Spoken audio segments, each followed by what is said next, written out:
Sigurado ka bang nandito sila? Sigurado ako. Iba talaga ang matandang yon. Ni hindi ko mamoy ang presensya nila. Base sa inutusan ko, dito raw sila lumipat. 1 linggo pa lamang nakakalipas. Wala tayong dapat aksahin na oras.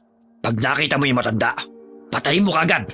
Yung bata, kailangan natin yun ng buhay. Ano ba kasing meron sa batang yon? Wala naman siyang silbi sa atin. Tigilan mo na yung tanong mo. Mas mahalaga pa yung batang yon kaysa sa'yo. Kung alam mo lang. Sabi mo eh. Teo, Bakit? yung matanda lang ang pwedeng patayin. Wala nang iba. Naiintindihan mo? Hindi ako natutuwa. Teo, antayin mo ako. Natagpuan na nila kami. Kailangan ko silang maunahan sa bahay at maitakas si Milo. Hindi ako papayag. Hindi ako papayag na pati ang apo ko ay kunin nila. Pagkatapos marinig ni Matilda ang usapan ni Lito at Teo, dali-daling kumilos ito at dumaan sa shortcut na alam niya. Walang ibang laman ang isip niya ng mga sandaling yun, kundi ang mailigtas at maitakas ang apo sa kamay ng mga aswang na humahabol sa kanila. Milo! Milo! Milo! Bakit po, Lola? Kailangan na nating umalis dito. Halika, tulungan mo akong magligpit ng mga gamit natin. Saan na naman po tayo pupunta, Lola? Huwag ka nang magtanong, Milo. Tulungan mo na lang ako, bilis. Kunin mo na lang ang mga mahahalagang gamit. Pero Lola, kakalipat lang po natin. Aalis na naman po tayo. Milo, hindi ito ang tamang panahon para magtanong. Hayaan mo, pag alis natin, ikikwento ko sa iyo ang lahat. Pero sa ngayon, kailangan na nating magmadali. Shh! Shh! Bilisan mo! Huwag ka nang magtanong at iabot mo na lang sa akin yung mga langis dyan. Dito na ba yon? Dito na yun. Ito ang address na nakalagay dito. Sigurado ka? Walang duda. Matilda! Alam kong nariyan ka! Ibigay mo na sa amin si Milo! Lola, sino? Shh! Huwag kang maingay, Milo. Bakit hindi na lang natin pasukin? Patayin na lang natin si Matilda para tapos na. Papatayin ka nila? Milo, huwag kang maingay. Dito tayo, bilisan mo. Papatayin lang natin si Matilda. Kapag nakuha na natin si Milo. Eh di pasukin na natin. Sandali lang. May mga tanod. Leching mga tanod talaga yan. Hoy, Teo! Anong gagawin mo? Eh di aalisin ang mga sagabal. Teo! Lintik ka talaga. Ang tigas ng ulo mo. Kakasabi lang na walang gagalawin na iba eh. Saglit na natigilan sina Matilda at Milo nang makarinig ng sunod-sunod na sigaw ng mga tanod na nagro-ronda noong gabing yun. Walang sinayang na sandali ang maglola. Ginamit nila ang pagkakataong yun para makatakas mula sa mga humahabol sa kanila. Lakad takbo ang ginawa nila sa dilim. Makalayo lamang sa lugar na yun. Makalayo sa mga aswang na gustong kumuha sa kanila. Lola, saan na po tayo pupunta ngayon? Hindi ko alam, Apo. Hindi ko alam. Lola, bakit po kayo umiiyak? Sino po ba sila? Huwag mo na silang alalahanin, Apo. Lola, Bakit, Apo? May problema ba? Masakit ba ang tiyan mo? nagugutom po ako. Ha? Sandali, may tinapay ako dito.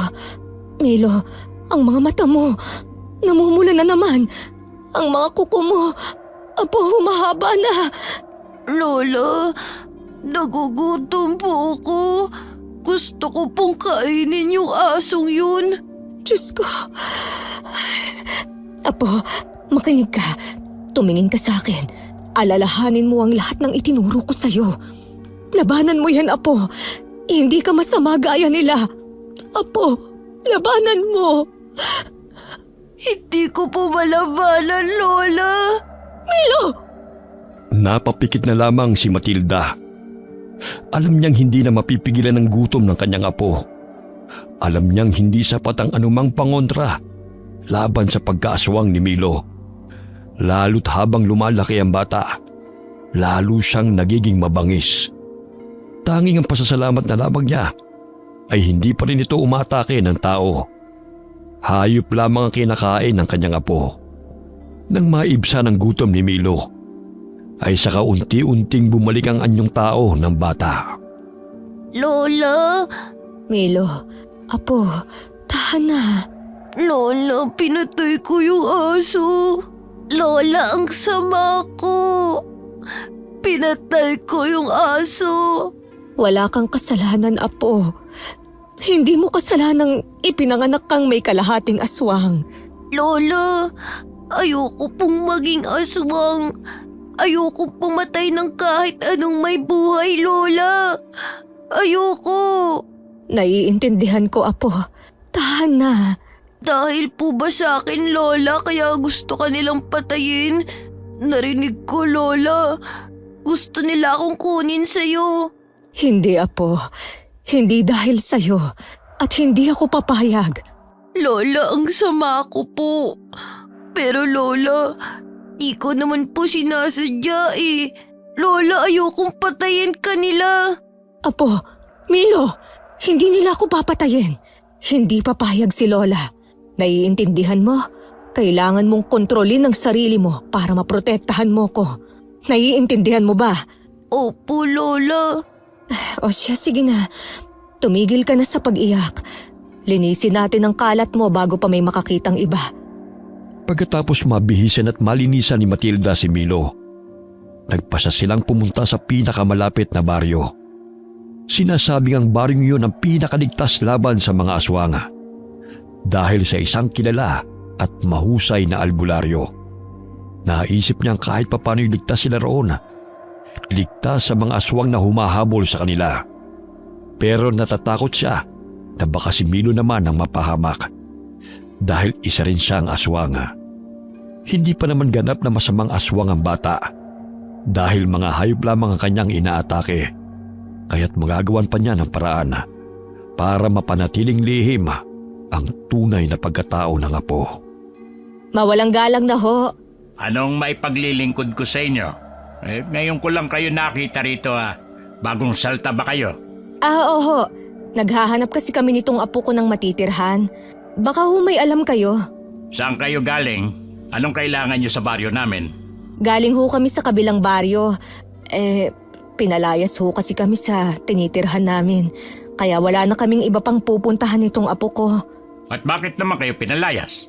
Ang dami nyo naman pong tanong. Tulungan nyo na lang po kami. Abay bastos tong batang to At saka, sandali nga. May naamoy akong kakaiba sa'yo. Hindi pa ho kasi naliligo itong apo ko simula pa kahapon. Kaya medyo mabaho pa siya. Siya, kung hindi nyo naman ho kami matutulungan, aalis na lang ho kami. Sandali, meron pa akong isang paupahan. Medyo malayo nga lang siya rito. At medyo dulo na ng baryo yun. Pero huwag kayong mag-alala. Dahil malapit naman sa palengke yun. Ayos lang ba? Magkano naman ho ba? 1,000 kada buwan. Mura na yan. Wala nga lang kuryente. Pero may tubig naman na galing mismo sa ilalim ng lupa. Deep well. Yun, walang bayad yun. Ayos na ba sa inyo yun? Oho, salamat. Mabait naman po pala kayo eh. Apo mo ba yan? Oho. Pasensya na ho. Makulit lang talaga to. Milo. Ako nga pala si Nestor. Albularyo ko ng baryong to. Ay, naku po. Ang albularyo pa talaga ang napagtanungan ko. Kapag minamalas ka nga naman, Paano ba ito? Pero mas ligtas naman siguro kami kung nasa poder kami ng albularyo. Hindi na maghihinalang mga humahabol sa amin. Saka hindi sila makakalapit dahil takot sila sa mga kagaya niyang manggagamot. O ano? Bakit natulala ka na dyan? Nagbago na ba ang isip mo? Bahala na nga. Hindi po, Manong. Sige po, sasama po kami sa inyo. Uupahan po namin ang bahay na sinasabi ninyo. Oy, sige. Sumunod kayo sa akin. Pagkarating nila sa paupahang sinasabi ni Mang Nestor, ay wala namang kakaibang nakita si Matilda bukod sa medyo napabukod ito sa kabahayan. Pero mas pumabor yun para kay Matilda. Dito na yon. Medyo maliit nga lang, pero dalawa lang naman kayo. Sige, salamat ho. Ito pala ang paunang bayad ko. Sige. Maiwan ko na kayo. Siya nga pala, Ano yun? malayo ho ba rito ang bahay ninyo? May kalayuan din, pero hindi naman sobrang layo. Bakit ba? Wala naman. Para lang ho, alam ko kung saan pupunta pag may kinakailangan kami. Ganun ba? Ay malapit lang sa maliit na palengkeng nadaanan natin kanina ang bahay ko. Ay paano? Mauna na ako. Sige ho, salamat ho ulit. Lola, dito na po ba tayo titira? Ganun na nga, Apo. Hindi man kasing laki at ganda ito ng dati nating tinitirhan. Medyo probinsya style din dito. Pero mas okay na to. Mas mapoprotektahan kita laban sa kanila. Lola, di ba albularyo yung si Mang Nestor? Oo. Paanong hindi niya po nahalatang aswang ako? Yan din ang ipinagtataka ko. Pero siguro, dahil sa pangontra at proteksyong binigay ko sa'yo, hindi ko akalaing hindi lang sa mga aswang epektibo yun, kundi maging sa albularyo rin pala. Lola, ikaw po gumawa tapos hindi mo po alam? Ikaw talaga, Milo. Kasi, hindi ko pa naman talaga yan naaaral. Sinunod ko lang yung itinuro sa akin noon ng papa ko. Ah, Lola, Oh, bakit? sino po ba talaga ang humahabol sa atin, Lola? Kapatid sila ng papa mo, Milo. Po, bakit ka po nila gustong patayin? Dahil gusto ka nilang ilayo sa akin. Bakit po? Mahirap ipaliwanag, Apo. Pero ang mahalaga, ligtas tayo sa ngayon. Dito tayo magsisimula ulit. Bukas na bukas, mag-a-apply ako bilang tindera ng isda sa may palengke. Saka, siya nga pala, may natitira pa akong pera dito. Ibibili ko ito ng mga buhay na manok para may makain ka pag nagutom ka. Sige po, Lola. Milo, makinig ka. Dapat bago mag-alas 6 ay nandito ka na sa loob ng bahay. Pwede kang makipaglaro na parang normal na bata sa labas. Pero pagka alas 6 na, dapat nandito ka na sa loob.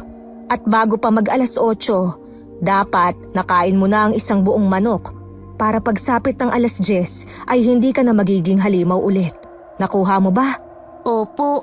Walang dapat makaalam nito, lalo na yung si Mang Nestor. Kung maaari din umiwas ka na lang sa kanya. Mahirap na. Opo, Lola.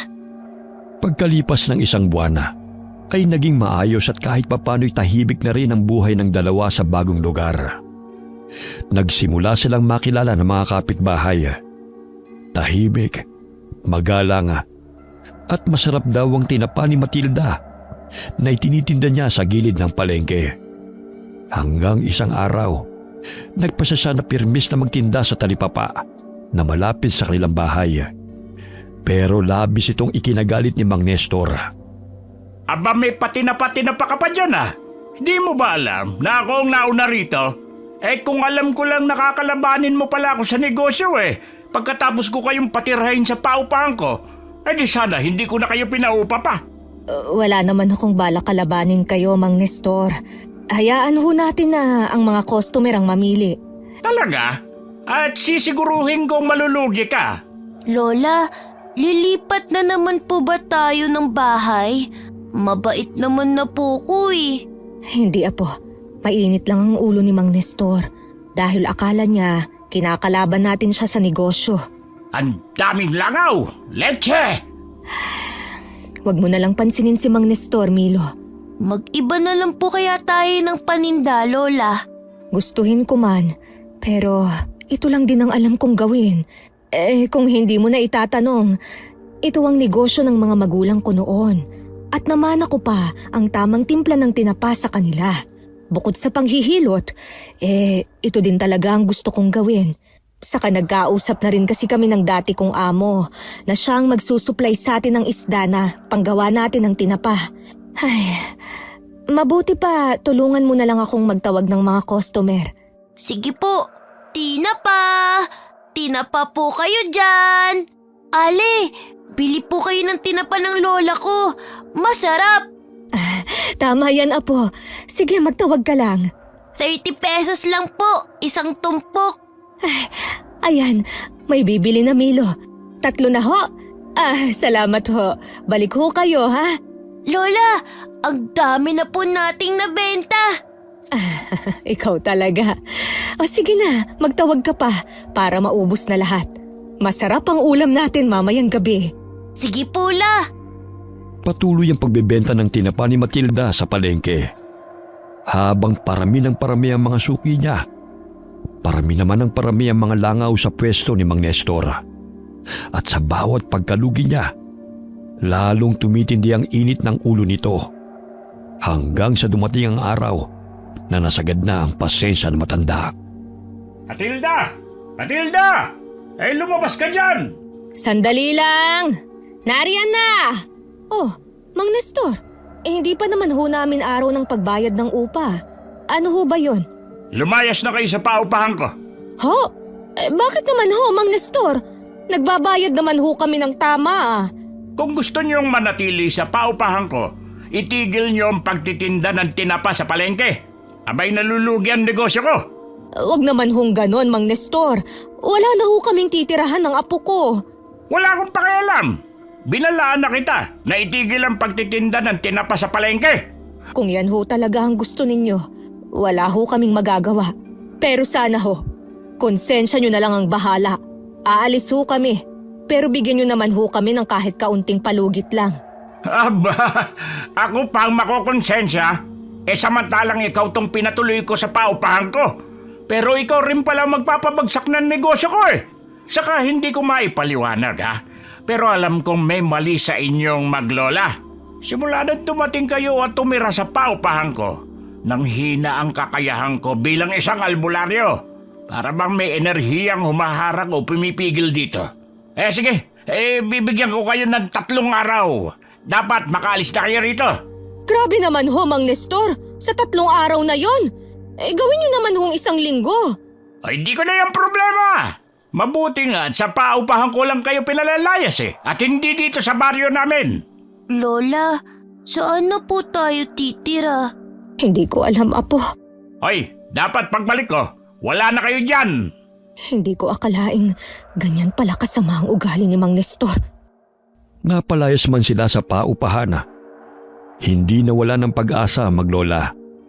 Sa tulong ng isang suki ni Matilda sa palengke, agad silang nakahanap ng bagong malilipatan. Pumayag din ang may-ari na mag-alaga sila ng manok. Bagay na labis na pinasalamatan ni Matilda. Alam niyang hindi lamang ito pantawid gutom ng apo, kundi proteksyon na rin nila. Milo, Apo, halika nga muna. Bakit po, Lola? Mas malapit na tayo ngayon sa maraming tao, kaya kailangan mong mas mag-ingat. Naiintindihan mo? Opo, La. Gaya pa rin ng dating gawi, dapat nandito ka na bago mag-alas 6 ng gabi. At kung hindi pa rin naiibsan ng pagkagutom mo, pwede kang kumain hanggang 3 manok. Naiintindihan mo ba? Opo. O siya, isuot mo to at wag na wag mong tatanggalin. Naiintindihan mo? Bagong habak po ulit, Lola? Oo, pero mas mapoprotektahan ka niyan. Kaya wag mong wawalain. Kahit papano, mapipigilan din yan ang pagkaaswang mo. Pinagawa ko pa yan sa isang magaling na albularyo sa kabilang baryo. Kaya ingatan mo. Ay, lalo na't palapit na rin ang kabilugan ng buwan. Kung kailan mas lumalakas ka. Sorry po, Lola, kung nagiging halimaw ako. Hindi mo yun kasalanan, Apo. Basta pakinggan mo lang ang mga bilin ko. Maliwanag? Opo, Lola. Milo, anong nangyayari? Anong nararamdaman mo? May masakit ba? Nararamdaman ko na po ang buwan, Lola. 8 anyos ka na, kaya mas lumalabas na ang natural mong kapangyarihan. May 1 linggo pa bago ang kabilugan ng buwan, pero nararamdaman mo na agad ito. Ay, halika rito, hihilutin kita. Ayoko po, Lola. Bakit naman? Masakit po kayo maghilot eh. Tiisin mo. Kailangan mo to. Kailangan kong hilutin ang batok, pusod at mga palad mo upang pansamantalang mapigilan ang paglakas ng enerhiya mo. Kahit papano, masasara nito ang bukana ng diwa mo. Lola, hindi ko po kayo naiintindihan. Sige na, Apo. Tiisin mo lang. Para rin sa'yo ito. Kahit ayaw ni Milo, napilit pa rin siya ni Matilda. Pinahiga niya sa banig ang bata at pinahiran ng langis ang buong katawan. Marahan pero mariin ang bawat hagod ni Matilda. Sinasabayan ng mahinang bulong ng orasyon ang ginagawa niyang paghilot sa bata. Habang tumatagal ang masahe, lalong sumisidhi ang kirot. Aray! Lola! Dahan-dahan lang po, masakit. Tiisin mo, Apo. Para rin naman sa'yo ito. O siya, tumihaya ka at yung dibdib mo naman ang hihilutin ko. Pwede po bang dahan-dahan lang, Lola? O sige, dadahan-dahanin ko ng kaunti. Ayan, ganyan. Masakit pa rin ba? Kaya na po, Lola. Di na masyadong masakit. Lola, ang init po ng langis. Parang makirot po. Talagang makirot.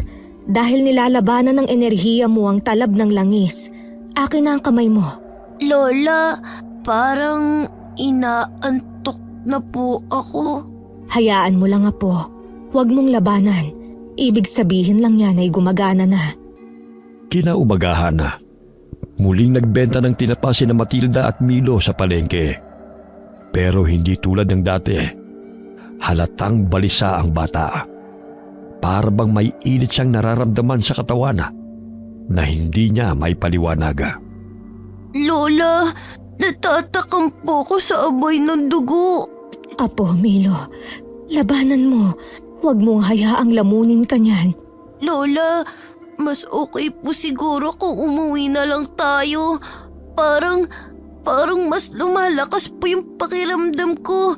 Yung pang-amoy ko parang mas kakaiba po. Kahit tirik ang araw, yung buwan, tamang-tama ko pa rin. Mabuti pa nga. Sige, uwi na tayo. Palipasin na lang muna natin to hanggang matapos ang kabilugan ng buwan. Mas mabuti nga sigurong sa bahay na lang muna tayo. Kahit papano, may naipon naman ako. Kaya kahit hindi tayo magtinda ng ilang araw ayos lang. Oh, Matilda, kakarating nyo lang. Ano't nagmamadali yata kayo? Masama ang pakiramdam ng apo ko. Masama ba? O baka dahil malapit na ang kabilugan ng buwan? Paanong... ano namang kinalaman ng buwan sa apo ko? Saka, hindi ba yan ang gusto mo? Dapat masaya ka. Dahil hindi kami magtitinda, magkakaroon ka ng customer. Ba't? Akala nyo ba hindi ko naaamoy ang sikreto nyo? Ano bang pinagsasasabi mo? Akala nyo ba hindi ko naaamoy? Simula nang dumating kayo, may kung anong kakaiba sa hangin. May lansa, may kilabot. Hindi ako tanga, Matilda. Albularyo ako. Humina man ang pakiramdam ko. Alam ko pa rin kung kailan may mali. Lola, Pwede ba, Mang Nestor? Wala kaming panahon ng apo ko sa'yo. Oh, ano nangyayari sa apo mo? Natatakot ba siya sa kinakatay na baboy? Ilang buwan na kayo nagtitinda rito, hindi ba?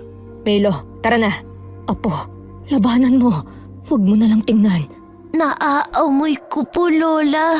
Takpan mo na lang ang ilong mo. Habang binabaybay na maglola ang daan pa uwi, parang may bigat sa dibdib ni Matilda. Hindi lamang kaba, kundi takot ang kanyang nararamdaman. Alam niyang may kutob na si Mang Nestor at naghihintay lamang ng tamang pagkakataon para patunayan ang hinala. Pagdating sa bahay, hindi na siya nag-aksaya ng oras. Isinara ni Matilda ang mga bintana, isinaboy ang asin sa paanan ng pintuan at pinatungan ng tuyong sambong at bawang. Habang si Milo naman ay mabilis na nagtungo sa likod bahay kung nasaan ang mga alaga nilang mga manok. Apo, patawarin mo ko. Hindi ka magamot ni Lola. Diyos ko, tulungan niyo naman ho kami. Gabayan niyo ang batang si Milo. Tulungan niyo siyang makontrol ang pagkaaswang niya. Alam kong sinusubukan niyang pigilan. Pero bata lang siya. Matilda! Anong ginagawa ni Mang Nestor dito? Bakit niya kami sinundan? Hinuhuli niya ba kami? Hindi niya pwedeng makita si Milo ng ganito. Milo, tama na yun, Apo. Matilda! Alam kong nariyan ka! Anong gagawin ko? Hindi pwede to. Apo, Milo, Bahala na nga. Matilda! Anong... Anong kailangan mo, Mang Nestor? Ano ang tagal mong magbukas ng pinto? Nasa banyo kasi ako. Hindi kita narinig agad. Si Milo, nandiyan ba? Anong kailangan mo sa apo ko? Hinabanggit mong masama ang pakiramdam niya. Naisip ko lang, bakit hindi ko na lang siya gamutin? Sa tingin ko kasi, nausog ko yung apo mo. Hindi na kailangan. Nagpapahinga na siya. Saka ano at biglang naging mabait ka sa akin. Sabihin mo nga sa akin, Mang Nestor. Ano ba talaga ang binabalak mo? Matalino ka, Matilda. Simula pa lang, alam ko nang may kakaiba sa inyo. Wala naman akong masamang balak. Gusto ko lang lawayan ang apo mo. Hindi gagaling ang usog kung di ko siya lalawayan. Lalawayan ko na lang. Hindi na kailangang gisingin o abalahin. Hindi ba? At teka, ano yung naririnig ko? Mga manok lang yon. Nagugutom na siguro. Hindi mo na kailangang gamutin ng apo ko. Dati akong manggagamot. Kaya kong gamutin ang sarili kong apo. Manggagamot ka? Oo, kaya pwede ka nang umalis. Kung ganon, interesante. Sige, saka ko na lang lalawayan ng apo mo pag gising na siya. Inantay ni Matilda na tuluyan ng umalis si Mang Nestor bago niya muling isinara at dinoble ang lock ng pintuan. Dumaan ang mga araw at nagpatuloy ang kanilang buhay. Kahit tahimik sa labas, ramdam ni Matilda ang bigat ng kabilugan ng buwan na papalapit. At nang dumating na nga ang gabing yun, alam niyang wala na silang takas. Milo, kumusta na? Kumusta ang pakiramdam mo, apo? Lola, nagugutom na naman po ako. Diyos ko, unti-unti na namang namumula ang mga mata mo. Pigilin mo, apo. Huwag mo hayaang manaig yan, ha? Ayan, hinigpitan ko na ang pagkakadena sa'yo. Pasensya ka na kung kailangan kong gawin to sa'yo, ha? Lola, nararamdaman ko na po ang enerhiya ng buwan. Hindi ko na po kaya. Tiisin mo, Milo. Sandali, apo. Ikukuha kita ng buhay na manok. Diyan ka lang, ha? At huwag mong tatanggalin ang pagkakatali ko sa'yo, ha? Lola, Sandali lang, ha? Sandali lang, Milo! Ah, Milo! Sandali lang! Milo! Apo! Milo! Lagot na! Nakatakas siya! Oh, Diyos ko! Tulungan niyo naman po ako! Hindi pwedeng makita ng iba si Milo! 9:00 pa lang ng gabi! Marami pang tao sa labas! Kailangan ko siyang habulin! May aswang ako nakita! Doon, sa bandaron! Ah, Diyos ko, ang matandang yun! Nandito na naman! Milo! Milo, apo! Nasaan ka na ba? Milo! Milo, sagutin mo si Lola, apo! Hindi ito ang tamang panahon para makipaglaro ng taguan. Malapit nang maging buo ang buwan. Delikado ka sa labas! Doon ko nakita ang hinayupak na aswang na yun! Pumunta siya sa direksyon yun! Huwag niyong hayaang makatakas! Hulihin niyo! Siguruhin niyo mapapatay ang demonyong yun! Matagal nang walang aswang na naminsala sa baryo natin, pero heto na naman! At sigurado kung hindi lang siya nag-iisa! Diyos ko po, ito na nga bang kinatatakutan ko? Kailangan ko silang maunahan bago pa nila tuluyang mapatay si Milo. Sandali! May naamoy ako! Nandito lang sa paligid ang aswang. Matilda, anong ginagawa mo rito sa ganitong oras? Leche, pag minamalas ka nga naman. Delikadong lumabas pagkabilugan ng buwan. Lalo na ngayon na may gumagalang aswang sa baryo. Mas mabuti pa siguro kung umuwi ka na lang at samahan ng apo mo sa bahay. Matilda, nakikinig ka ba? Sino tinitignan mo? Nakita mo ba lintik na aswang? Ha? Wala. Tiningnan ko lang kung bukas pa yung tindahan. Naisip ko kasing bumili ng delata. Ano yan? Buntot pagi? Grabe naman. Sigurado ka bang aswang yon? Baka naman mabangis lang na hayop. Kasi di ba, itong baryo nyo ang pinakaligtas sa buong probinsya. Hindi ako pwedeng magkamali. Nakikita mo ba to? Kumukulo lang ang langis na to kapag may aswang. Kaya sigurado ko. Ay, sandali nga. Bakit parang balisa ka? Pinagpapawisan ka pa. May tinatago ka ba? May alam ka ba? O baka naman... Wala. Sige na, Mang Nestor. uuwi na ako. Mag-isa lang kasi si Milo sa bahay. Matilda, nakalimutan mo na yata ang daan pa uwi sa inyo. Hindi dyan ang daan. Hindi. Malabo na kasi ang mata ko. Saka madilim na rin. Ihahatid na kita sa inyo. Hindi na kailangan. Ang ibig kong sabihin, kalaban mo ko sa negosyo. Ako ang naging dahilan ng pagkalugi mo. Kaya, bakit mo ko gustong ihatid? Kaya ko ang sarili ko, Mang Nestor. Salamat na lang. Gusto kong malugi ang negosyo mo. Pero seryosong usapan to. Pwede kang mamatay. Hindi ko hayaang masira ang reputasyon ko bilang albularyo ng dahil lang sa'yo. Sinabi ko na. Kaya ko ang sarili ko. Bigla silang natigilan ng makarinig ng malakas at nakakapanindig balahibo na sigaw ng isang babae mula sa di kalayuan. Mabilis na kumabog ang dibdib ni Matilda. Hindi na siya naghintay ng reaksyon ni Mang Nestor. Sa pagkakataong yun, wala na siyang pakialama. Ang mahalaga sa kanya ay mailigtas si Milo mula sa mga tumutugi sa kanya. Milo! Milo, apo! Lola! Milo! Diyos ko po! Kumusta ka? May masakit ba sa'yo? Nasugatan ka ba ng mga taong humahabol sa'yo? Lola! Ang buwan! Bumababa na ang siklo ng buwan. Mabuti naman. Pero Lola, nasaktan ko yata ng husto yung babae. Ay, Diyos ko. Mabaging langit. Sa palagay ko, buhay pa naman siya. Dito banda nang galing yung sigaw! Bilisan nyo! Nariyan na sila. Bilis, kailangan nating magtago. Pero, paano po yung babae? Hayaan mo na si Mang Nestor ang gumamot sa kanya. Tara na, bilis! Magtago tayo dito. Lola! Shh! Huwag kang maingay, Milo. Baka marinig nila tayo. Hindi nila pwedeng makita na nandito tayo. May sugatan dito. Sa tingin ko naman ay buhay pa siya. Tulungan niyo ako. Buhatin natin siya. Dahan-dahan lang. Sa tingin ko naman ay nahimatay lang siya. Pero dalhin pa rin natin sa bahay ko para masigurong wala siyang galos o malubhang sugat. Ay, lintik talagang mga aswang yan. Malaman ko lang kung sinong hayop ang nagtatago at nambibiktima dito sa baryo natin. Tatagain ko sa leg. Sa palagay ko wala na sila. Tara na, Milo! At saan sa palagay niyo kayo pupunta? Lintik na. Tara, Milo, bilisan mo, huwag kang lilingon! Sa palagay niyo ba matatakasan niyo ako? Dahil bahagyang nakayuko si na Matilda at Milo at sakto ring madilim sa bahaging yun. Hindi nakita ni Mang Nestor ang mga mukha nila. Mabilis silang tumakbo palayo sa lugar na yun. Pero bago pa sila tuluyang makalayo, napasigaw si Matilda nang tumama ang buntot pagi sa kanyang likod.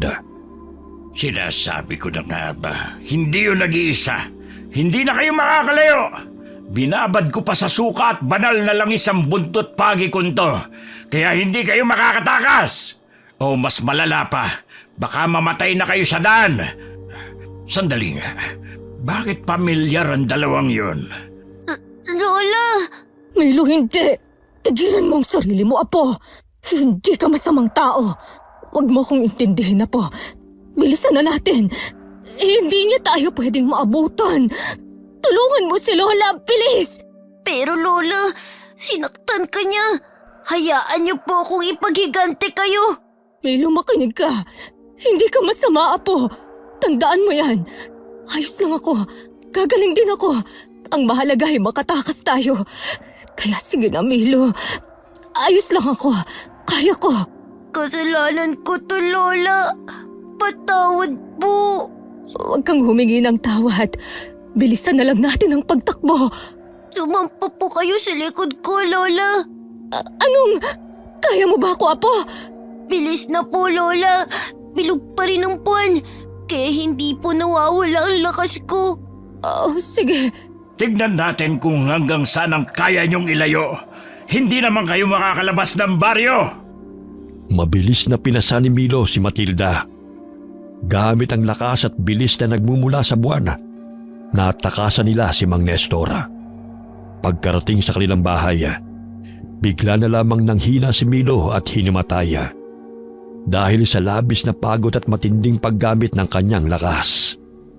Dahil sa nangyari, Halos 3 araw na nakaratay sa higaan si Matilda. Habang si Milo naman ay mabilis na nakabawi ng lakas. Lola, wag na po muna kayong tumayo. Hindi pa po kayo magaling. Anong ginawa mo, Milo? Bakit parang ang bilis maghilom ng sugat ko? Huwag mong sabihin. Opo. Apo naman, ginamot mo ba ako gamit ang laway mo? Apo naman, alam mo namang sa tuwing gagamitin mo ang lakas at kapangyarihan mo, lalong humihina ang proteksyong ibinigay ko sa'yo. Pero Lola, ayoko pong mamatay kayo. Hindi ko po alam kung anong gagawin ko. Gagaling din naman ako, Apo. Sana hinayaan mo na lang. Kusa namang maghihilom ang sugat ko. Mas gugustuhin kong maratay ng matagal kesa mahanap na naman tayo ng mga tsuhin mo. Pasensya na po. Sige na, hayaan mo na. Ano pa bang magagawa ko? Naggamot mo na ako. Saka mabuti na rin siguro to para makapagtinda na tayo ulit sa palengke. Siguradong hinahanap na tayo ng mga suki natin at nagtataka na rin sila. Lola, Ano yun, Milo? Lola, ilang beses pong kumatok si Mang Nestor. Minsan, kasama pa niya yung may-ari ng bahay. Galit na galit po sila. Gusto po tayong paalisin.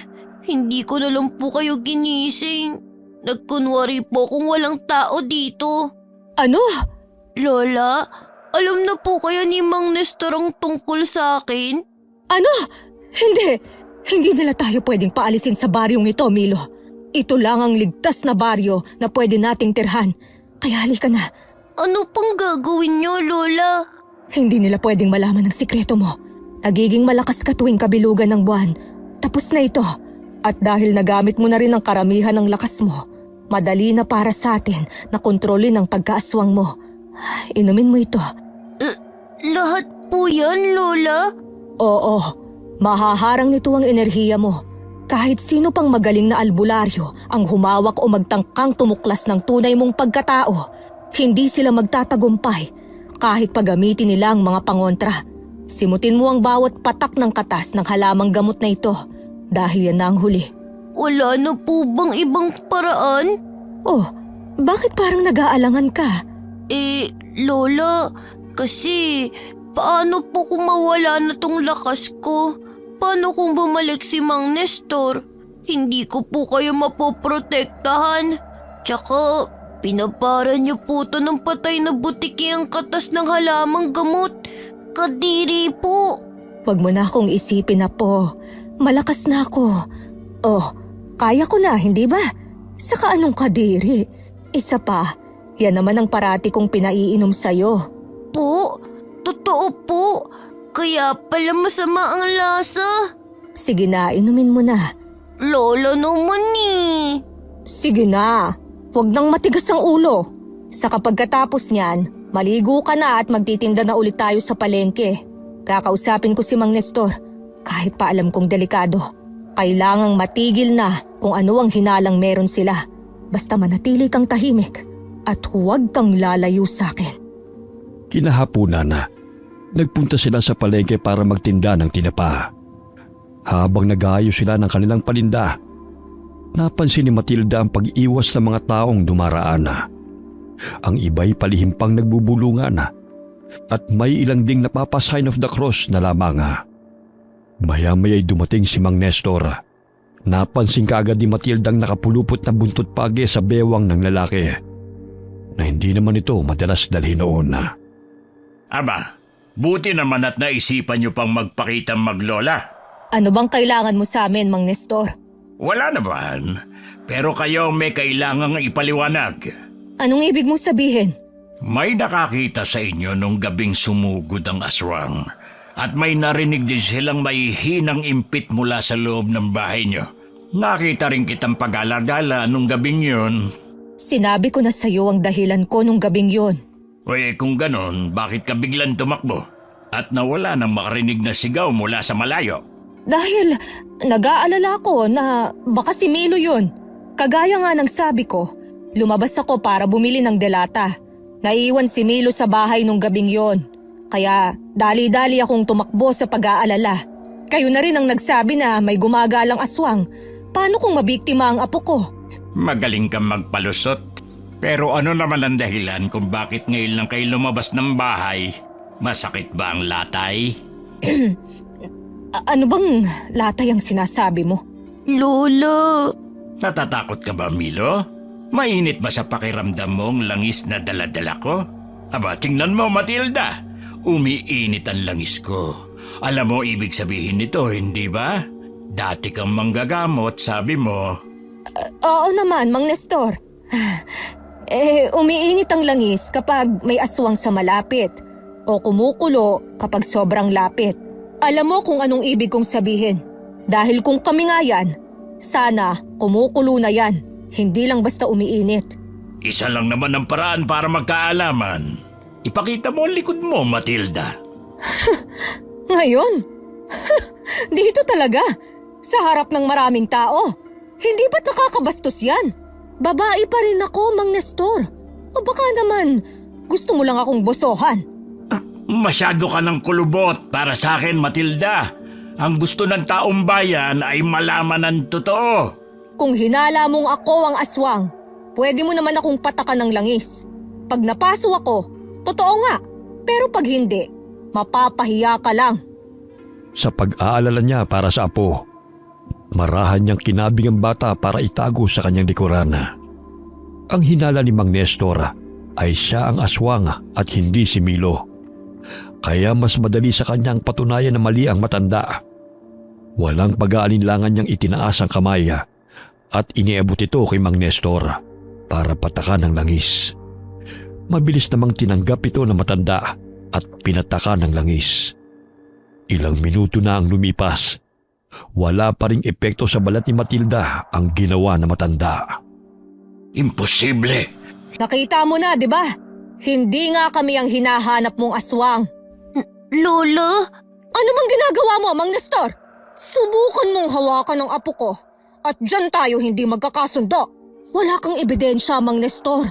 Haka-haka lang ang meron ka. Kaya wala kang karapatang husgahan kami. Tayo na, Milo. Hindi pa tapos to, Matilda. Alam kong may tinatago ka. Hindi mo ako maluloko. Lola, ano na pong gagawin natin ngayon? Sigurado po kung hindi tayo titigilan ni Mang Nestor. Wala tayong gagawin, Milo. Ano pong ibig niyong sabihin, Lola? Ang ibig kong sabihin, hindi tayo gagalaw hanggat hindi kailangan. Hindi tayo tatakbo. Hindi tayo lalaban. Hindi pa. Hayaan mo silang magbulong-bulungan. Hayaan mo silang maghinala. Ang mahalaga, hindi nila malaman ang tungkol sa'yo. Hahayaan lang po natin sila? Oo, apo. Dahil minsan, ang pinakamabisang depensa ay opensa. Opensa? Aatake tayo, Lola? Hindi. Lola, ang gulo mo naman po. Ay, oo nga pala. Baliktad pala yun. Ang ibig kong sabihin, minsan, ang pinakamabisang opensa ay depensa. Hayaan mo silang maghinala at umatake. Basta't wala tayong ginagawa na kahinahinala, wala rin silang makukuhang ebidensya. At kapag wala silang ebidensya, kusa nilang pagdududahan ng sarili nilang hinala. Kaya ang importante, manatiling kalmado at huwag gumawa ng kahit anong ikabibisto. Ha? Lola, ang gulo po. Hindi ko na maintindihan. Basta apo, mag-ingat lang tayo. At huwag gagawa ng kahit na ano, okay? Okay. O sige na, magtinda na tayo. Lakasan mo ang pagtatawag at ngumiti ka, ha? Para bumili ang mga tao. Opo. Ay, ito pala apo. Pwede bang pakisalansan dyan sa harap? Dito po, Lola. Oo, yan. Saka ito, abugan mo ng langaw para hindi uurin yung tinapa natin. Sige po. Maggagabi na lamang ay wala pa rin silang kinikita. Dahil lahat ng dumaraan ay natatakot na para bang mahawaan ng sakit sa kaiiwas. Lola, uwi na po tayo. Wala namang bumibili eh. Maaga pa naman. Kaunting tiis pa, Milo. May bibili rin yan. Lola, Ano yon? nagugutom na po ako. Ha? Lola, pili tayo ng tinapay. Ah, Bakit po, Lola? wala naman. Akala ko kasi... Ayos lang po, Lola. Alam niyo po, pagkatapos ng kabilugan ng buwan, parang gumaan na po ang pakiramdam ko. Ganun ba? Opo. Ay, mabuti kung ganun. O sige, bibili tayo ng tinapay. Saka, mabuti pa nga, umuwi na tayo. Tingin mo ba nandito talaga sila? Narinig ko yung usap-usapan ng mga tao kanina. Isang matanda at batang aswang daw yung umatake. Pero, hindi naman aswang si Matilda, di ba? Aray! Ba't ka ba nang mabatok? Pwede ba mag-focus ka na lang? At huwag kang gagawa ng kahit na anong ikakapahamak natin. Kita mo yung lalaking yan? Albularyo yan. Iwasan mo. Parang tumigil ang mundo ni Matilda nang marinig ang dalawang pamilyar na boses. Mabilis siyang lumingon sa paligid. Pero hindi niya nakita ang mga nagsasalita. Tanging mga taong abala sa pagtitinda at pamimili ang naroon. Napapailing na lamang siya habang pilit na kinakalimutan ng dalawang aswang na matagalan nilang iniiwasan. Bakit po, Lola? May problema po ba? Ah, wala naman. Sige na, tulungan mo na akong magligpit. Ayan, Lola. Tapos na. Tara na po. Ah, sige. Buisit talaga. Bakit, Mang Nestor? May mali ba dyan sa langis mo? Ay, ikaw pala, Matilda. Kumusta? Parang wala ka yatang kita ngayon. Teka, sandali lang. Anong ginagawa mo? Sinisiguro ko lang na hindi nga kayong aswang. Nakakapagtaka kasi. Hindi naman madalas ganito ang langis ko. Kanina pa itong mainit. Ibig sabihin, may aswang sa malapit. O ano, napatunayan mo bang kami yon? Hindi. Pero imposible namang mag-init to ng basta-basta. Baka naman, depektibo na yung pangontra mo. Malabong mangyari yon. Maliban na lang kung... Kung may iba pang aswang sa baryo. Ha? Anong binubulong mo dyan? Ha? Wala. Sabi ko, mauna na ho kami. Kinagabihan na. Hindi nakatulog si Matilda dahil sa dalawang pamilyar na boses na narinig niya sa palengke. Hindi niya alam kung guni-guni lamang ba yun o totoo. Kinaumagahan na. Ramdam niyang mas bumigat ang aura sa paligid. Paglabas nila ng bahay, ang unang bumungad sa kanila ay ang kumpul ng mga tao. Nagbubulungan, nagkakatinginan, parang may kakaiba sa umagang yun. Hayop talaga ang mga aswang na yan. May bago na naman biniktima. Lola, Anong nangyayari dito? Isang bangkayan natagpuan sa may tabing sapa. Si Tomas, yung taghatid ng gulay mula sa kabilang baryo. Wakwakan tiyan. Halos wala ng lamang loob. Ay, Diyos ko. Ni wala man lang kaluskus kagabi. Aswang lang ang kayang gumawa niyan. hindi ako yun, Lola. Alam ko, Apo. Wala kang kasalanan. Ano na naman ang binubulong-bulong niyo dyan, ha? May tinatago ba kayong maglola sa amin? Wala kaming alam dyan. At kung totoo mang may aswang na gumagala, dapat na siyang mahuli. Natatakot na ang apo ko. Dapat lang talagang mahuli at patayin. Kung noong bilog ang buwan ay hindi sila nakapatay, ngayon may napatay na talaga. Lola, sino po kaya ang may gawa nun? Hindi ko alam, Apo. Wala ka bang nararamdamang kakaiba sa paligid? Wala po, Lola. Simula po kasi nung kabilugan ng buwan, humina na pong pakiramdam ko. Nagpatuloy ang bulungan ng mga tao hanggang sa dumating ang isang tanod. Ayon sa kanya, may mga nakakita sa mga nilalang na may kagagawan ng krimen. Malalaking halimaw, may mahahabang kuko at matatalim ng ngipin. Isa raw sa kanilang nakita pang biglang naglaho malapit sa gubat. Parang binuhusan ng malamig na tubig si Matilda sa narinig.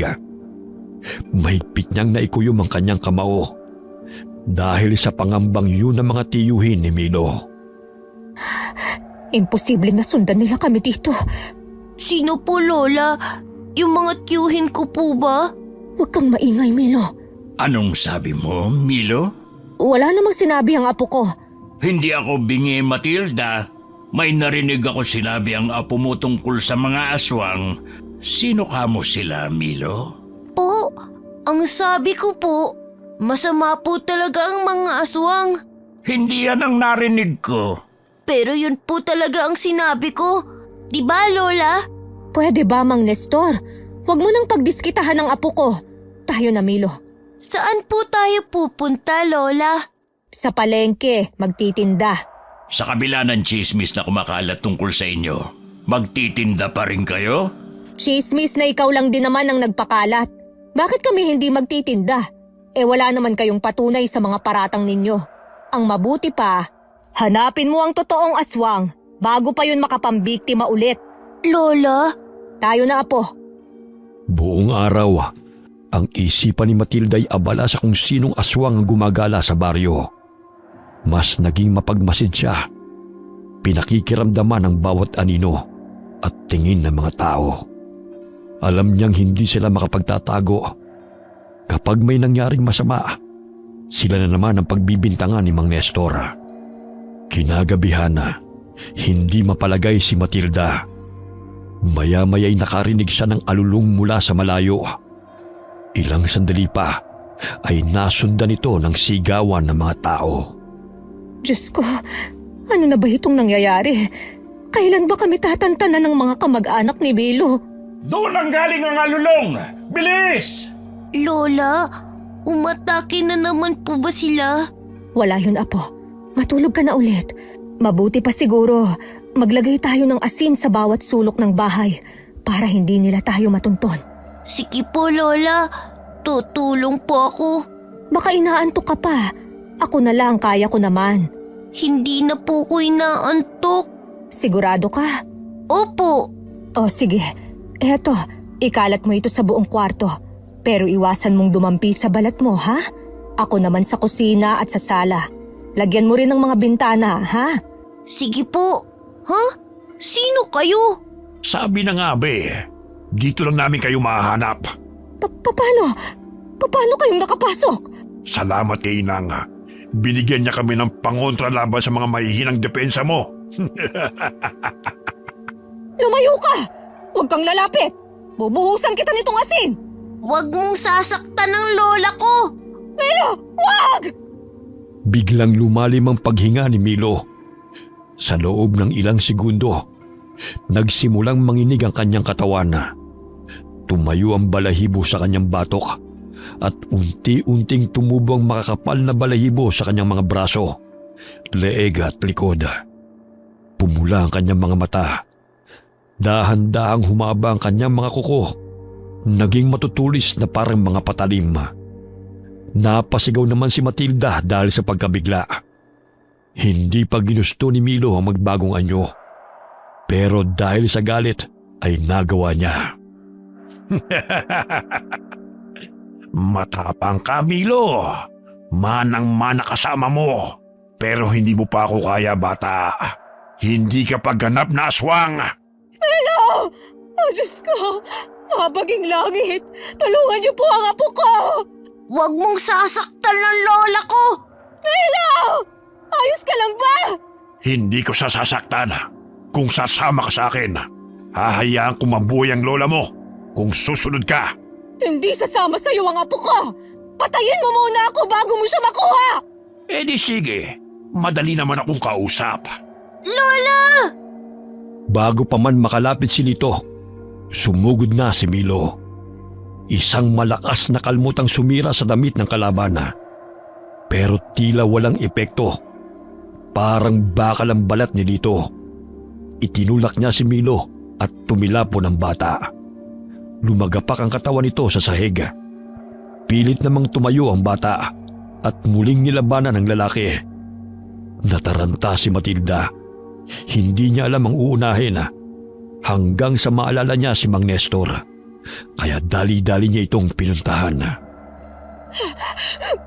Mang Nestor! Mang Nestor! Matilda, ano nangyari sa'yo? Ang apo ko, si Milo, sinugod siya. Sinugod ng aswang. Ha? Anong sinasabi mo? Kumalma ka nga muna. Hindi ako pwedeng kumalma! Ang apo ko! Nasa bahay sila!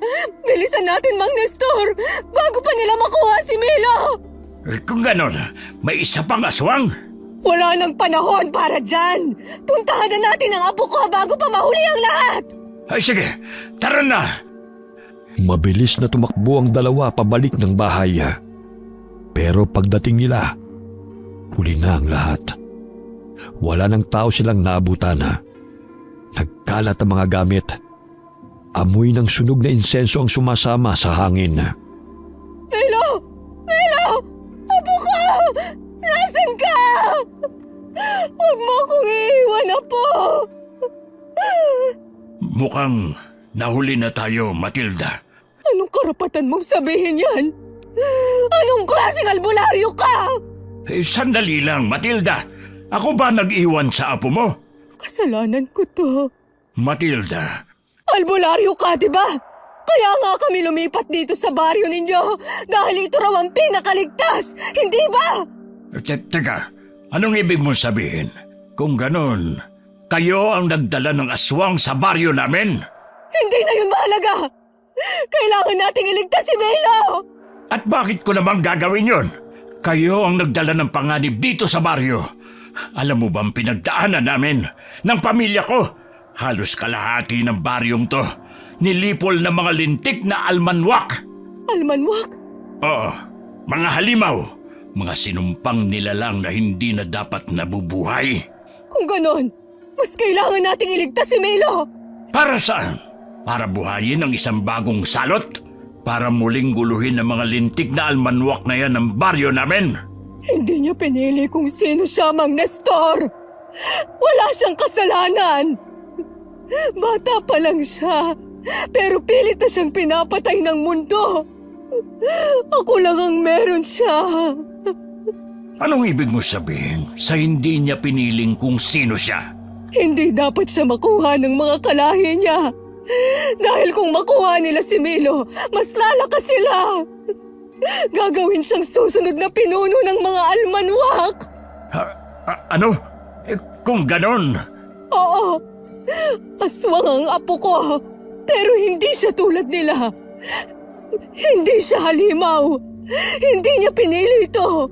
kung alam ko lang, nung una pa lang pinatay ko na sana ang apo mo. Hindi niya ginustong ipanganak ng may dugong aswang. At kung pababayaan natin siya, hindi lang siya ang mawawala sa akin, kundi magiging panganib siya sa ating lahat. Aswang pa din ang apo mo! Hindi masama ang apo ko! Ni minsan hindi siya nanakit ng tao. Tanging mga hayop lang ang binibiktima niya. Hindi niya ginusto yun. Ganyan ka ba kawalang puso? Bata pa lang si Milo. Hindi niya ginusto na ipanganak na may kalahating aswang. Tao pa rin siya, Mang Nestor. Parang tumigil ang mundo ni Mang Nestor sa mga narinig. Binabalot ng bigat ng katotohanan ang ayaw niyang tanggapin. Napaluhod naman si Matilda sa lupa habang humahagulgol. Sige, ililigtas natin ang apo mo. Pero tandaan mo ito, hindi ko to ginagawa para sa'yo. Ginagawa ko ito para sa buong baryo, para sa mga bata, para sa mga hindi na natin nailigtas, para sa mga mahal ko sa buhay na nawala. Bahala ka na kung para kanino mo to ginagawa. Basta mailigtas lang natin ang apo ko. Tayo na! Maghunos dili ka nga. Hindi tayo pwedeng sumugod doon ng hindi handa. Paano kung mahuli na naman tayo? Paano kung huli na ang lahat pagdating natin doon? Kung totoo ang sabi mo na siyang magiging tagapagmana ng mga almanwak, hindi nila siya papatayin. Kailangan nila siyang buhay para maipasa ang mana. Oo nga. Pero paano kung maging mas malakas na aswang na siya bago pa tayo makarating? Matagal ko nang pinag-aralan ng mga almanwak. Hindi sila basta-basta nagpapasa ng pagkaswang. May hinihintay silang tamang oras at may ritual pa silang sinusunod. Kapag sumugod tayo ngayon, para na rin nating isinubo ang sarili natin sa kanila. Alam mo naman siguro kung gaano sila karami at kung gaano sila kalakas, di ba? Ano bang plano mo? Sa ngayon, magpahinga ka muna Bukas ng madaling araw, pumunta ka sa bahay ko. Tuturuan kitang gumawa ng mga pangontra. May ilang linggo pa tayo bago muling sumapit ang kabilugan ng buwan. Kabilugan ng buwan? Oo, doon madalas nilang gawin ang ritual tuwing kabilugan ng buwan. Kaya sige na, Matilda, magpahinga ka muna. Bukas natin pag-usapan kung paano natin maililigtas ang apo mo habang may oras pa. Pagkaalis ni Mang Nestor, tuluyan nang bumigay si Matilda. Napahagulgol siya habang mahigpit ang pagkakakapit sa kanyang dibdib. Hindi pa man sumisikat ang araw, pumunta na siya sa bahay ni Mang Nestor. Mang Nestor! Mang Nestor! Oh, ang aga mo namang masyado. Abay, 3:00 pa lang ng madaling araw. Hindi kasi ako makatulog. Saka, ikaw na rin ang nagsabi na kailangan nating maghanda. Ay, sige, pumasok ka muna. Ikaw ba ang gumawa ng lahat ng ito? Oh, huwag mong hahawakan yan. Baka mapasok ka. Hindi lang yan para sa mga aswang, kundi pati na rin sa mga tarantadong tao. Maupo ka muna dyan. Mag-isa ka lang ba dito? Oh, ako na lang ang natira mula nang ubusin ng mga walang kaluluwang almanwak ang pamilya ko. Ay, sabi mo, kalahating aswang si Milo? Oo, ang anak ko, nagmahal ng isang almanwak. Pero iba siya, hindi siya tulad ng iba. Paanong iba? Mabait ang ama ni Milo. Hindi siya kagaya ng mga almanwak na pumapatay para lang sa dugo. Hindi rin siya tumutugon sa tawag ng lahi niya. Basta, pinili niyang maging tao. Kaso nga lang, nalaman ng inang nila ang tungkol kay Milo. Namatay sa panganganak ang nanay ni Milo. Habang pinatay naman ng mga kalahi niyang almanwak ang ama niya, namatay siyang pinoprotektahan ng mag-ina niya. Pareho lang palang may kasalanan sa atin ng mga buwisit na yun. Pero, alam mo ba kung saan sila matatagpuan? Ay, kape pala. Nagkakape ka ba? Ayos lang. Kumain na rin ako sa bahay bago nagpunta rito. Hindi pa ako nakapunta ron, pero madalas itong ikwento ng ama ni Milo. Paulit-ulit niyang sinasabi, parang gusto niyang ihanda kami sakaling dumating ang araw na ito. Tahimik lamang na nakinig si Mang Nestor kay Matilda habang pinapanday ang mga sundang. Maya-maya'y tinuruan niya si Matilda kung paano ito gamitin. Plinano rin nila ang pagsalakay kasama ang mga mananagisag. 3 araw bago sumapit ang kabilugan ng buwan, saka pa lang tayo susugod dun. Kakausapin ko muna ang grupo ng mga mananagisag. Mananagisag? Anong klaseng grupo yun? Isa silang samahan ng mga tao, karaniwang mamamayan, dating albularyo o mga natutong manggaway. Pinaghalo ang kaalaman nila. Lahat sila'y biktima rin ng mga almanwak at ang hangad nila'y makaganti. Nabuo ang grupo matapos ang malagim na pagsalakay ng mga halimaw dito. 1 taon na ang nakalipas. Tutulong sila sa atin, pero kahit pasama-sama kami, hindi pa rin sapat ang alam namin para talunin sila. Lalo na ang tinatawag nilang inang. Ha? Bakit naman? Dahil ang mga almanwak ay hindi basta-bastang aswang, lalo na ang inang nila. Isang nilalang na isinumpa. Wala siyang kamatayan.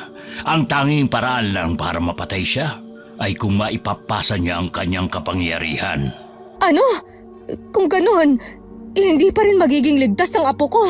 Wala tayong magagawa. Hindi natin malalabanan ang sumpang si Satanas mismo ang nagbigay. Pero kung mauubos natin ang buong lahi nila, wala na ring mapagpapasahan na ang inang. Mawawalan siya ng kapangyarihan. Wala na ba talagang ibang paraan? Pwede naman kung tatanggapin ni Milo ang Ano? Hindi pwede yun! Hindi ako papayag na tuluyan nilang gawing halimaw ang apo ko! Hindi ko sinasabing magiging halimaw ang apo mo kung malakas ang loob niya. Kung kaya niyang labanan ng mana, baka siya ang makaputol ng sumpa. At anong magiging kapalit nun, ha? Alam ko, lahat ng kapangyarihan may hinihinging kapalit. Ang buhay ng apo mo. Kalokohan! Hindi ako papayag! Hindi ako papayag na isusugal natin ang buhay ng apo ko! Wala na ba talagang ibang paraan? Sa tagal kong pinag-aralan ng mga almanwak, yun lang ang tanging nakikita kong paraan. Siguro ang mas maganda, planuhin na muna natin kung paano natin mababawi ang apo mo. Tapos, Bahala na kung paano natin sila uubusin. Gaya na napagkasunduan na, agad nagpunta sina Mang Nestor at Matilda sa kuta ng mga mananagisaga para ilahad ang plano ng pagsagip. Sumang-ayon naman kaagad ang grupo. Wala silang sinayang. Nagsanay sila sa paggamit ng mga orasyon, paghawak ng mga pangontra at pakikidigma. Bawat isa may sariling dahilan para lumaban. Pero iisa ang layunin, iligtas si Milo at tapusin na ang sumpa ng mga almanwak. Ano yung nilalagay mo sa sahig? Para saan yan? Abuhing buto ng paniki at dinikdik na balat ng punong kamagong. Pananggalang sa mga nilalang na marunong suminghot ng takot. Bawat hakbang mo sa paligid niyan, malilito sila. Amoy patay. Pero sige, anong sunod? Ito naman, dugo ng itim na tandang. Hahalo mo sa dahon ng tanglad at gawing pampaligo. Pampasigla at pananggalang sa mga tinatawag na sumpang tanikala. Lahat na lang may dugo. Kaya siguro ang lalim ng galit ng mga halimaw na yan. Puro sakripisyo ang kalaban nila. At tayo, kung gusto nating lumaban, kailangan din nating matutong magsakripisyo. Kaya ngayon, tuturuan naman kita kung paano gumamit ng latigo. Yung buntot pagi ba? Hindi, mas masakit doon, mas delikado. Ang latigong yan, gawa mismo sa pakpak ng isang almanwak. Pwede pala yun. Oh, pero hindi lahat ng almanwak ay may pakpak. Tanging ang matatanda lang, ang pinakamatatagal na nabubuhay sa kanila, ang nagkakaroon ng ganon. Napatay ko ang isa noon. At bilang paghihiganti, binali ko ang pakpak niya. Kinuha ko ang pinakamahaba at may pinakamatibay na buto. At yon ang ginamit ko para gawin ang latigong ito. Sa tagal ko ng pakikipaglaban sa kanila, napatunayan kong mabisa yon na pangwasak at pamuksa. Kung ganon, mas masakit nga yan. Dahil mismong pakpak nila ang papatay sa kanila. Ganon nga. Kaya sige, pumwesto ka na. Ang latigong gawa sa pakpak ng almanwak ay ibang-iba sa buntot pagi. Mas matigas ito at mas mahirap kontrolin. Kakailanganin mo ng buong lakas sa paggamit nito. Eto, hawakan mo. Bakit mas maliit ito? Buto pa rin yan ng pakpak ng almanwak, pero yung maliit na buto lang. Epektibo rin naman yan at mas madaling gamitin dahil mas malambot ng kaunti. Ay sige na, itaas mo ang kamay mo at tamaan mo yung haliging yon. Ganito ba? Ganyan nga. Mas lakasan mo pa. Araw-araw silang nag-iensayo hanggang sa dumating na ang tamang oras. Ang ikatlong gabi, bago ang mismong kabilugan ng buwan na. Pumunta na sila sa kuta ng mga kalaban na. Palihim silang nagmanman na. Inaral ang bawat kilos ng mga almanwak, pati ang bawat sulok ng kanilang kuta. Nandun si Milo! Shh! Huwag kang maingay. O, Teo, anong sinisilip-silip mo dyan? Ha? Para kasing... wala. Sigurado ka? Oo, Tayo na sa loob. Pinapatawag na tayo ni Inang. sandali lang. Bakit na naman? Ano ba kasing gagawin natin dyan kay Milo? Ba't nandito pa yan? Huwag ka ng maraming tanong. Malalaman mo sa mismong kabilugan ng buwan. Bakit sa kabilugan pa ng buwan? Napapansin ko ang dami niyo yatang nililihim sa akin ni Inang. Parang hindi niyo ako kamag-anak Huwag ka na magdrama dyan. Tayo na sa loob. Hinahanap na tayo ni Inang. Muntik na tayo doon. Ba't hindi pa natin sila inatake?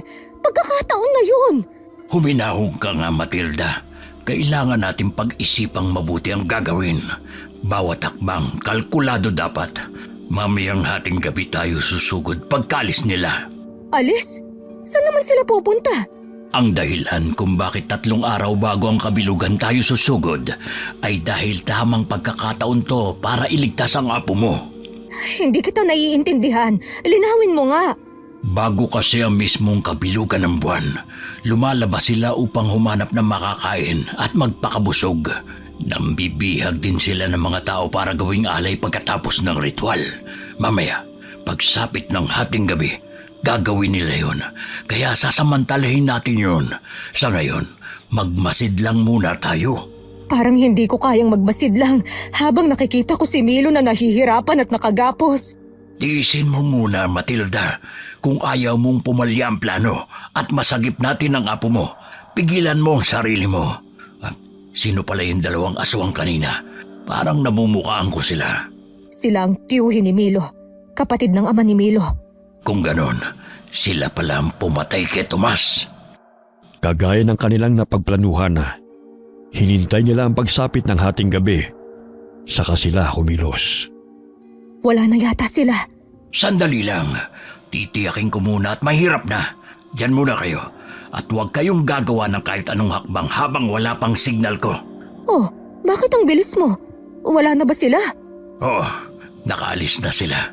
Pero bago tayo sumugod, paalala lang, huwag kayong masyadong lalapit sa lugar kung nasaan ang inang nila dahil malakas ang pang-amoy nun. Ito, maglagay kayo sa mukha nyo. Ano yan? Dugo? Tama, dugo nga yan. Dugo ng mga almanwak. Makakatulong yan para hindi nila tayo agad maamoy. Ang baho naman yan. Huwag ka nang maarte. Bilis, tayo na. Doon kayo. Matilda, sa akin ka sumama. Sige. May dalawang bantay kay Milo, kaya kailangan nating maging maingat. Sandali. May naririnig akong mga yabag. Dito, dali, magtago tayo. Lola! Nasaan ang lola ko? Nandun si Milo. Wala na. Tara, bilis. At saan sa tingin nyo kayo pupunta? Sabi na nga be, may mga dagang umaaligid sa paligid. Kahit pala hindi ako kasama, makakakain pa rin ako. Teo, hayaan mo na kaming makuha si Milo.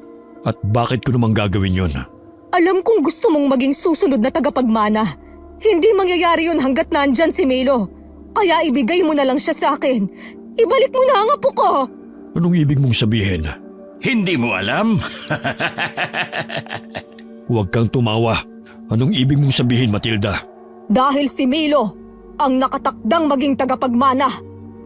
Napatulala na lamang si Teo sa narinig.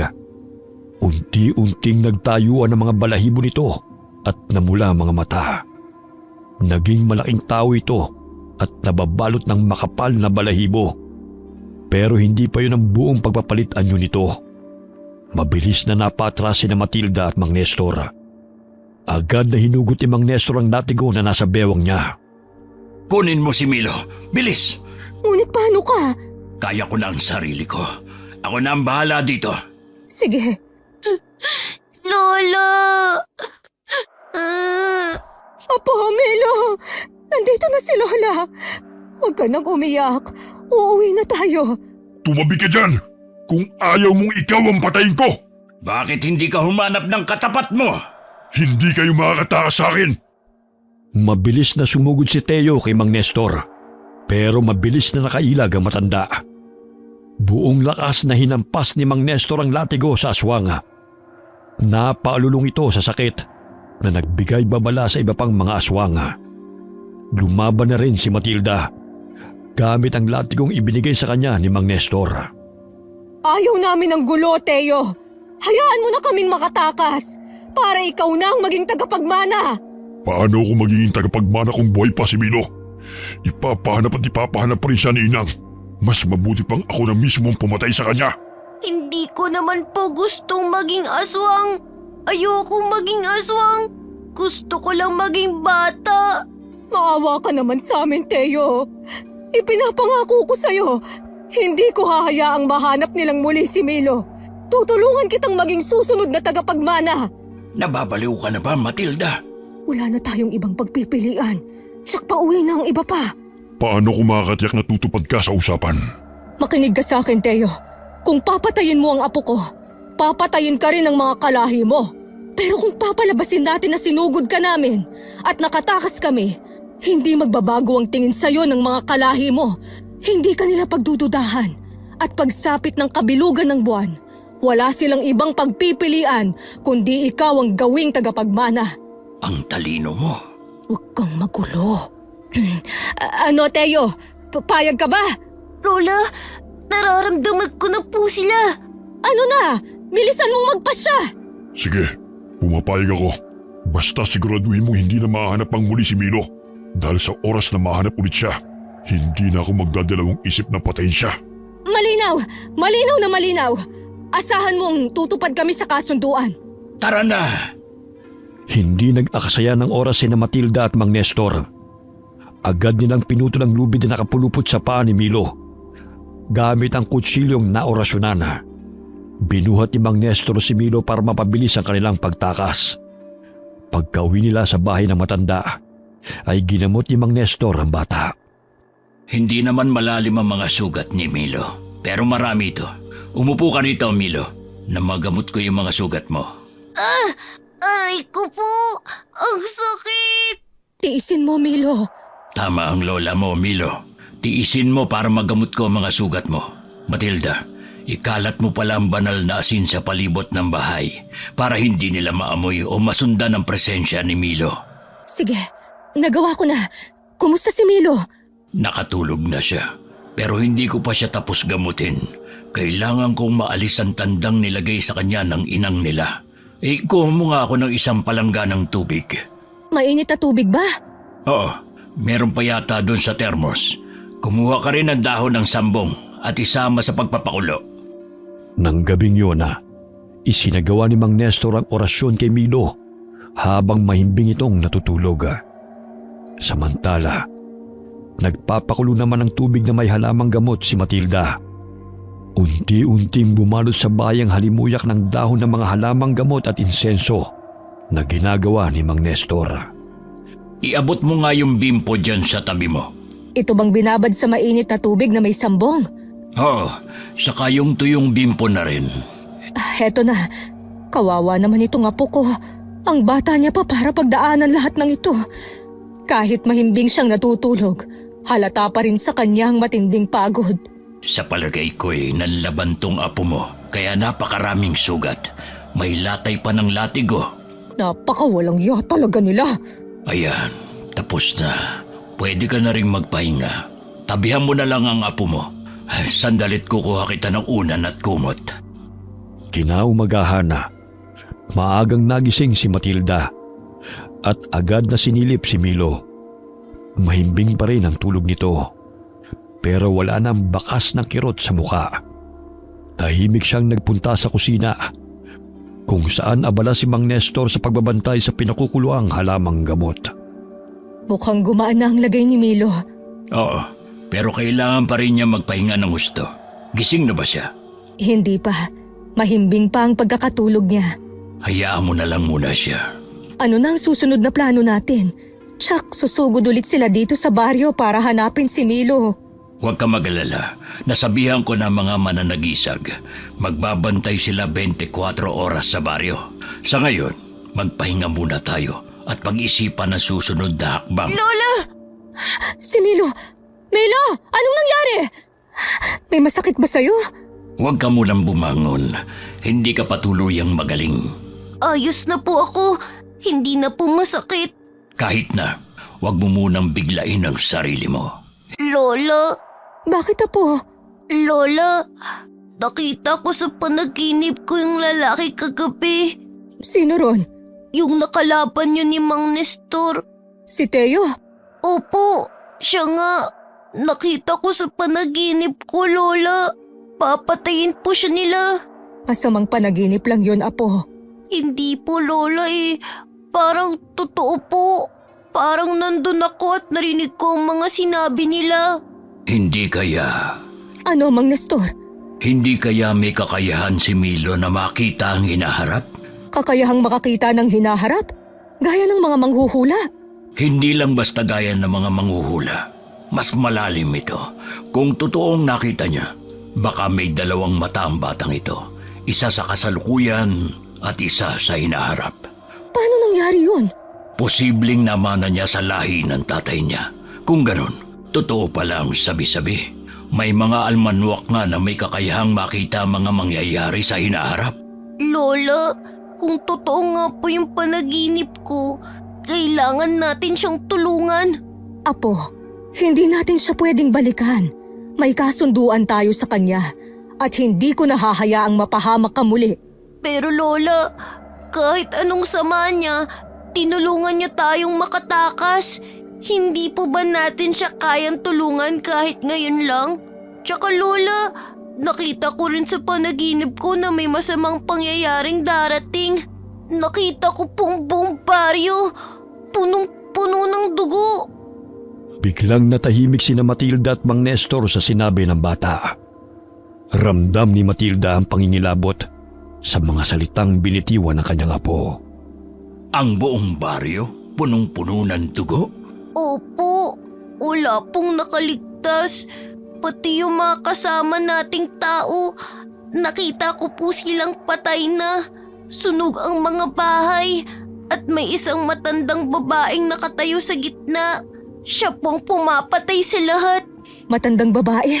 Hindi ko po makita ang mukha niya pero pakiramdam ko po siya po si Inang.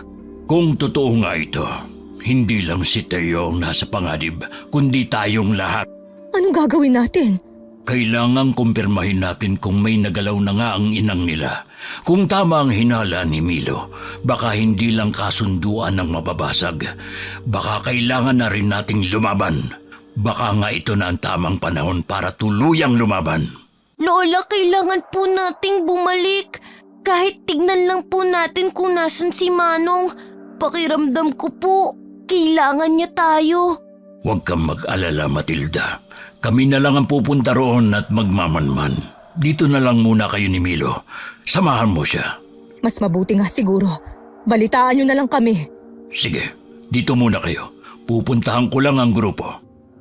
Kinagabihan na, isinagawa ng grupo ni Mang Nestor ang planong pagmamanman. Ilang oras na simula nung umalis sila. Bakit kaya hindi pa rin sila bumabalik? Nararamdaman ko pong ayos lang sila, Lola. Sana nga, Milo. Nandyan na po sila. Dahan-dahan lang, Milo. Hindi ka pa magaling. Pwede mo ba akong ikuha ng tubig, Milo? Sige po. Kumusta? Anong nangyari, Mang Nestor? Masigla na ulit ang apo mo. Oo. Ito na pong tubig. Salamat, Milo. Tama nga ang hinala mo. Nakita naming nakatali si Teo at narinig din namin bukas ng hapon, pupugutan nila siya ng ulo. Ano? Lola, kailangan po natin siyang tulungan. Doon ka na muna, Milo. Doon sa kwarto mo. Usapang matatanda ito. Pero Tama ang lola mo, Milo. Sige na, doon ka na muna. Huwag kang mag-alala. Pagpaplanuhan naming mabuti ito. Ano na ang gagawin natin? Susugod kami mamayang madaling araw. Umuwi lang kami para kumuha ng mga gamit at magpahinga ng konti. sasama po ko. Milo, hindi ka sasama. Dito ka lang. Pero Lola, Milo! Makinig ka sa lola mo, Milo. Masyado ka pambata para lumaban. Hayaan mo na kaming matatanda ang gumawa nito. pero po, Matigas talaga ang ulo ng apo mo, Matilda. Mana sa'yo. Sige na, gawin nyo na ang dapat gawin. Ako na ang bahalang magbantay sa apo ko. Pagkatapos magpahinga at makuha ang lahat ng kailangan sa pagkipaglaban na, muling umalis ang grupo ni Mang Nestor. Pinatulog naman ni Matilda ang apo at pagkalipas ng oras ay nakatulog din siya. Pero maya-maya nalimpungatan siya at nakitang wala na si Milo sa kanyang tabi. Nakatulog na pala ako. Milo! Milo! Milo, apo! Nasaan ka? Uy, lintik talagang batang yon. Huwag mong sabihin, sinundan niya sila Mang Nestor sa kuta ng mga aswang. Naloko na. Maaga akong mamamatay sa konsumisyon dahil sa kanya eh. Milo! Milo! Parang may narinig akong kaluskos sa labas ah. Milo! Milo! Oh, si Milo nga yun! Milo, hintayin mo ako! Matilda, anong ginagawa mo rito? Sinundan ko si Milo. Ang tigas talaga ng ulo ng batang yun. Sabi ko na nga ba, mana sa'yo eh. Oh, eto, Ano yan? susugod ka ng walang dalang sandata. Aba, maaga kang mamamatay. Buti pa yung apo mo, may likas na lakas at bilis. Saka bukas na ang kabilugan ng buwan. Kaya niyang protektahan ang sarili niya. Eh ikaw, Ay, matanda na ako para lumaban. Pero sige na nga, akin na yan. Nang matapos na ito. ngayon pa lang Matilda, dapat tanggapin mong hindi mo na kayang pigilan ang takbo ng tadhana. Hindi mo mapipigil ang bagyong paparating, pero kaya mo siyang salubungin kasama ang apo mo. Alam ko namang darating ang gabing ito, Mang Nestor. Pero iba pala pag naririyan na. Nakakatakot pala talaga. Lalo na kapag buhay ng mahal mo ang nakataya. Hindi lang buhay ni Milo ang nakataya. Lahat tayo, lahat ng nasa baryo. At kung totoong nakita niya na si Inang ay nagsisimula ng kumilos, kailangan nating lahat na magsanib puwersa. Alulong ni Milo yun. Sigurado ka? Hindi ako pwedeng magkamali. Siya yun. Puntahan natin siya. Ha? Ano to? Si Milo. Isang ganap na aswang na. Ano ang ginagawa niya sa gitna? Milo! Shh! Huwag ka maingay. Dito muna tayo. Pakawalan niyo siya! Akong kailangan niyo, di ba? Ang tapang talaga ng apo mo. Minsan nga, parang hindi siya bata kung magsalita. Manang-mana talaga siya sa papa niya. Milo, ano bang ginagawa mo? Kakampi mo kami! Kami ang mga kalahi mo! Kalahi ko lang kayo, pero hindi ako aswang! Pakawalan niyo siya! Papakawalan lang namin siya pag pumayag ka makipagkasundo sa amin. Sige! Diyos ko, Milo. Bata ka. Hayaan na muna natin ang apo mo. Mukhang may sarili siyang plano. Sige, kalagan si Teo. Anong pinaplano mo, Milo? May kasunduan tayo. Ba't? Tingnan mo to. Siya na nga ang tinutulungan ni Milo. Mana at kapangyarihan pa rin ang iniisip. Kinalagan na nga nila si Teo. Pasugod na ang mga aswang. Sesenyasan ko muna ang mga kasama natin na magtago. Milo! Lola! Sa likod mo po! Magsilabas na kayo lahat! Huwag niyong hayaang makatakas sa mga yan! Nalinti ka na. Protektahan si Inang. Tayo na, Milo! Tumakas na tayo! Lola! Hindi! Lalaban po ako! Ano? Lola! Hindi na po ako bata! Kaya ko na po! Tama ang apo mo, Matilda. Panahon na siguro para hayaan mo siyang matuto at lumaban. Labag man sa loob ni Matilda, wala siyang nagawa kundi lumaban na rin kasama ang apo niya. Isa-isang nagbabagsakan ng mga aswang. May iilan din sa panig ni Mang Nestor ang sugatan at lapas lang. Pero hindi pa raw nagtatapos ang laban. Milo! Lola! May sugat ka! Malala pong sugat mo! Mang Nestor! Mang Nestor, may sugat si Lola! Ako na ang bahala dito. Akayin mo si Matilda papunta doon sa gilid, Milo. Madali! Opo! Sa likod niyo po, Mang Nestor! Milo, Tiyo, marami din po kayong sugat. Anong gagawin mo sa apo ko? huwag ka mag-alala. Hindi ko kayo sasaktan. Teo, hindi pa tayo tapos. Malalang tama ng lola mo, Milo. Umalis na kayo rito. Pero, paano po kayo? Kaya ko na to. At bilang susunod na mamumuno, kailangan kong mapaamo mga kalahi ko. Sa likod niyo! Milo! Lola! Sige na, umalis na kayo. Kaya ko na to. Traidor ka, Teo! Hindi ako ang traidor, kundi kayo. Ipinangako mong ako ang susunod na magiging tagapagmana. Pero anong ginawa mo?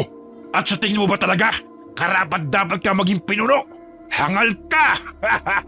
Kung ganon, hindi rin kita kikilalanin bilang isa sa nasasakupan ko. Isa ka ng kalaban. Tama ka. Kaya maglaban tayong dalawa. Pasikat na ang araw. Mang Nestor, umalis na po tayo! Ano? Bakit tayo atras? Malapit na natin silang maubos. Malubha po ang sugat ni Lola. Kailangan niyo po ng tulong niyo. Sa likod niyo, Mang Nestor, may aswang puli. Pambihira. Nababawasan nga sila. Pero ang tagal namang mamatay na mga ito. Umalis na raw po tayo. Sabi po ni Tiyo, siya na ang bahala. Nagtitiwala ka sa tiyo mo. Opo, Mang Nestor. Mabait po siya. Marami na rin po kayong sugat. Milo, Lolo, Matilda! Milo, ipasan mo sa likod ko ang lola mo. Bilis! sigurado po kayo? Kaya niyo po si Lola? Marami na rin po kayong sugat. Oo naman, Milo. Ako pa ba? Bilisan mo! Milo, saan ka pupunta? Mauna na po kayo. Susunod po ako agad. Pagkarating sa bahay ng albularyo, mabilis na nilapatan ng gamot si Matilda. para maibsan ang sakit ng kanyang mga sugat. Dahil sa pagod ay nakatulog siya. Pagbulat ng kanyang mga mata, nakita niyang nakaupo sa kanyang tabi si Milo. Lola, gising ka na! Anong nangyari? Huwag ka munang bumangon, Lola. Hindi pa po magaling ang sugat niyo. Makinig ka sa apo mo, Matilda. Ang mga aswang, ang iba pa nating kasamahan, kumusta sila? Huwag ka mag-alala. Natalo na natin sila. Salamat sa apo mo. Si Milo, Oo, naalala mo bang nagpaiwan siya? Tinulungan niya ang mga kasamahan nating makaligtas at makauwi. ginawa mo yun, Milo? Opo, Lola. Tsaka bago po ko umalis, natalo na rin po ni Tio Teo si Tio Lito. Tiyo na ang tawag mo sa kanila, ha? Tiyo ko po sila, diba? Kahit masama sila na aswang. Palabiro talaga yung apo mo, pero may punto siya. Pero Lola, saan na po tayo titira ngayon? Sigurado pong pinaalis na tayo doon sa dati nating bahay. Daming sira daw po kasi nung bahay dahil sa atin. Huwag niyong intindihin yun. Pwede naman kayong bumalik sa dati kong pinapaupahan sa inyo. Talaga po? Oo, pero may kapalit yun. Ay, Ano naman ang kapalit, Mang Nestor? Ikaw na magtitinda ng mga tinapa ko. At si Milo, gagawin kong kanang kamay ko sa pagka-albularyo. Gagawin mong albularyo ang apo ko. Oo, makakatulong din yon para matutunan niyang kontrolin ang pagkaswang niya. Aba, aswang pa rin niyang apo mo, no? At hindi ko hayaang makapinsala siya rito sa baryo. Di ba, Milo? po? Gusto mo ba maging albularyo? Opo, kung papayag po si Lola. Yun naman pala eh. Oh, ano, Matilda? Kung makakatulong yun kay Milo, sa sitwasyon niya, papayag ako. Pero, Parang hindi ko gusto yung pero mo, Matilda. Ano ba yun? papayagan mo kung magtinda ng sarili kong gawang tinapa. Aba, hindi hamak naman na mas masarap ang tinda kong tinapa kaysa sayo. Sige ba? Basta hati tayo sa tubo mo. Ang daya mo naman. Abay, sa tindahan ko naman ititinda. Dapat lang, no? Napuno ng tawanan ng tahanan ni Mang Nestor na parabang hindi sila galing sa isang madugong labanan. Lumipas sa mga araw at patuloy na sinanay ng matanda si Milo para makontrol ng bata ang pagiging aswang niya. Isang gabi, habang sinasanay ni Mang Nestor si Milo sa likod bahay, may naramdaman silang dalawang pares ng mga mata na nanonood mula sa di kalayuan. Anong problema, Milo? Para pong may nanonood sa atin, Lola. Akala ko'y guni-guni ko lang. Naramdaman mo rin pala yon, Milo. Opo, Sino naman kaya yun? Parang wala namang tao. Baka mga hayop lang. hindi po eh. Parang, Aswang! Huwag kayong matakot. Ako lamang to. Tiyo, anong ginagawa mo rito? Akala ko ba't nagkasundo na tayo? Hindi ako nandito para manggulo. Gusto ko lang sanang makausap si Milo. ano po yun? Gusto ko sanang ibigay ito sa'yo. Ano po yan? Yan ang... Yan nga, ang tuway ng pinuno naming sinang. At bakit mo naman ibinibigay yan sa apo ko? Mabisang pangontra at gabayan laban sa mga kagaya namin. Gusto ko lang magpasalamat kay Milo sa pagtulong niya sa akin. Milo, manang-mana ka talaga sa ama mo. Nung nabubuhay pa siya, siya lang ang kakampi ko tuwing napapagalitan ako. Kaya nang mamatay siya, grabe ang galit ko sa inyo. Kaya hindi ko maintindihan kung bakit pilit ka pang pinapahanap ni Inang. Yung pala, ikaw ang napiling magpatuloy ng lahi. Pumunta ka dito para lang talaga dyan. Huwag kayong mag-alala. Hindi na namin muli pang gagambalain ang baryo niyo. Patay na rin ang mga aswang na umatake sa inyo. Salamat din po sa tulong niyo, Tiyo. At aasahan naming tutuparin niyo ang kasunduan natin. Makakaasa kayo. Paano? Aalis na ako. Ay! Anong balak mo? Hindi ka pwedeng mag-anyong aswang dito. Makikita ka ng mga tao, matatakot sila sa'yo. Ay, susubukan ko lang sana itong bago kong pakpak. Ay, doon ka sa malayo mag-ensayong lumipad. Huwag dito. Sige ho, mauna na ho ako. Pasensya na. Pagkatapos ng gabing yun, hindi na muling nagpakita si Teo. Muling naging mapayapa ang baryo. Unti-unting lumakas muli ang negosyo ni Matilda sa pagtitinda ng tinapa. At hindi na rin sila iniiwasan ng mga taga-baryo. Bagamat nanatiling lihim sa pagitan ni Mang Nestor, Matilda, Milo, at ng samahang mananagasig ang tunay na katauhan ng bata, nagpatuloy pa rin ang kanyang pag-iensayo. Milo, tama na yan. Halika na at kakain na tayo. Aba, tingnan mo nga naman. Sakto pala ang dating ko. Nandito ka pala, Matilda. Lola! Dinalaw ko lang itong si Milo. Halos hindi na umuwi sa bahay Umuwi ka rin kasi paminsan-minsan dito sa lola mo, Milo. Ayan, nagtatampo na sa'yo. Ay, halika na. Kakain na tayo. Umuuwi naman po ko Ano po palang ulam? Tinapa. Tinapa na naman? Purga na po ako sa tinapa Lola, wala ka bang dalang ulam? Ay, oo nga pala. Meron. Ito Ano po yan, Lola? Tinapa pa rin yan Huwag ka nang magreklamo, Milo. Lola, mag-alaga na lang po tayo ulit ng manok. Mas gugustuhin ko pang araw-araw manok kaysa tinapa. Bakit nga pala hindi ka na nag-aalaga ng manok, Matilda? Para lang naman kasi kay Milo yung mga manok na yun noon. Alam mo na, para pigilan ang pagkagutom niya. Pwede pa rin naman tayo mag-alaga ng manok. Aswang pa rin si Milo, pero sanay nang kumain ng nilagang karne. Hayaan mo, Milo. Bibili ako ng 45 days na manok. Mag-aalaga tayo. Yay! Kumusta pala ang pagsasanay niyo? Ayan, nakokontrol na ni Milo ang pagiging aswang niya. Mas gumagaling na rin siya sa pakikipaglaban. Pero mukhang hindi na matututunan ni Milo ang manggamot. Bakit naman? Paano? Tuwing nakakakita ng dugo, natatakot siya baka maging halimaw na naman daw siya. Lola, umiiwas lang naman po ko sa gulo Pero apo, kailangan mong labanan ang takot mo. Kailangan mong tanggapin sa sarili mo ang nakaraan mo. Sa halip na katakutan, gamitin mo yan bilang inspirasyon para mas pagbutihan mo pa ang pagiging isang albularyo. Kahapon nga lang nung pinaanak namin yung kambing nila Maria, halos tumakbo na si Milo dahil natatakam daw siya sa dugo.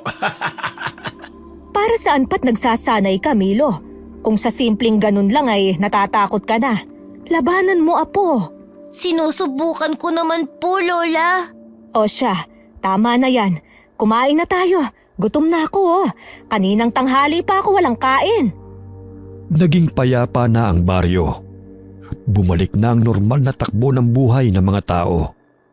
Pero isang umaga, habang abala si Matilda sa pagtitinda ng tinapa sa palengke, isang kakaiba pero pamilyar na lalaki ang lumapit bilang customer.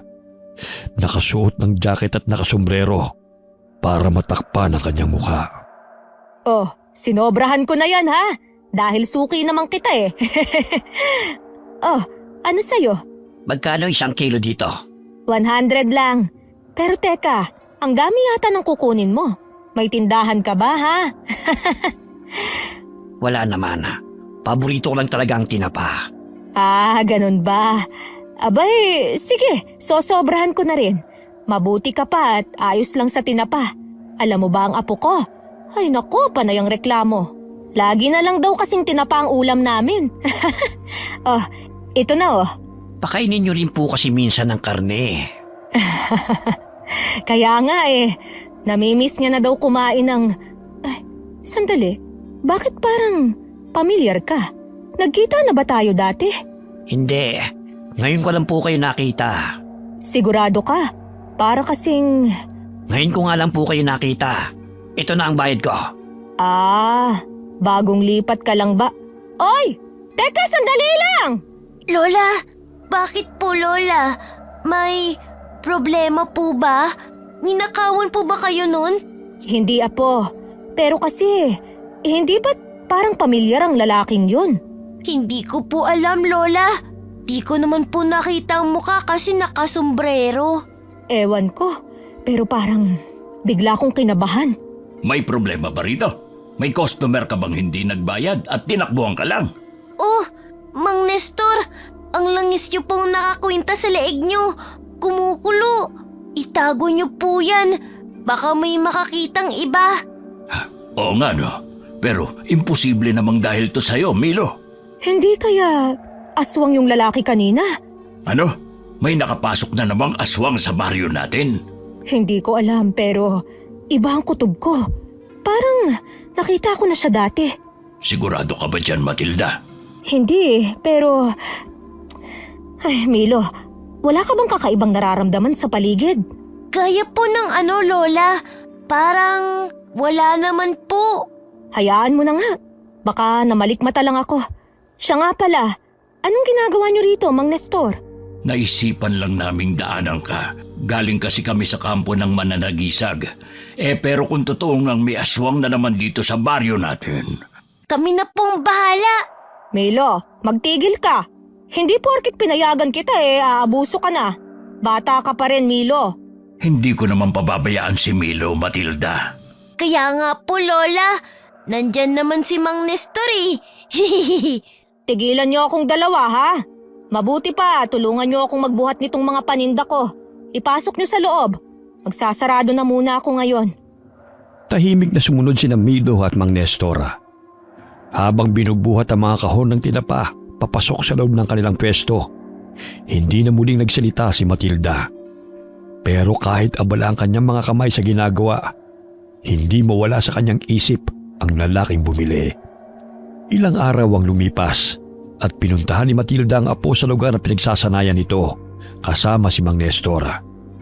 Nagdala siya ng pagkain para sa dalawa. Tama na yan! Kakain na tayo! Malapit na kaming matapos. Sandali na lang. Ay, isa pa. Masigpitan mo ang hawak ng itak. Ibuka mo ang mga paa mo. Ay, pwede po bang mamaya na natin to ituloy? Gutom na po ako eh. Ang sabihin mo, tinatamad ka lang. Sige, isa pa. Ampa, madali kang mapapatid kung ganyan ang tindig mo. Pagod na po talaga ako, Mang Nestor. Kumukulo na po ang tiyan ko. Paano ka makakatagal sa laban yan kung parati kang nagpapadaig sa pagkulo ng tiyan mo? Kaunting pasensya, Mang Nestor. 8 anyos lang yung tinuturuan mo. Ay, kaya niya naman kasi yan. Sadyang tinatamad lang siya. Ay, sige. Yung latigo naman. Tamaan mo ang latang yun. Ay, kumain muna kayo bago lumamig yung niluto ko. Pwede namang ituloy yan mamaya. O sige na, tama na muna yan, Milo. Daig mo pang walang kain ng 1 buwan sa lamya. Ay, sa paghawak ng latigo, mas gumagaling ka na. Pero sa itak, kailangan mo pa magsanay. Opo, tsaka kaya ko naman po, Mang Nestor. Gutom na po kasi talaga ako eh. O siya, tara na. Kumain na tayo. Ano po palang ulam, Lola? Huwag niyo pong sabihin, tinapa na naman. Siyempre hindi. Manok naman ang ulam natin ngayon. Nilagang manok. Ayos! Ano yun? Narinig niyo rin po bang ingay na yun? Oo, mukhang malapit lang. May bago na namang nakapasok sa baryo natin. Sa palagay ko, aswang nga yung lalaking nakita ko sa palengke nung nakaraang araw. Ay, Diyos ko naman. Kailan ba matatapos ang ganitong buhay? Palagi na lang tayong pinipilit makipaglaban. Palaging may banta.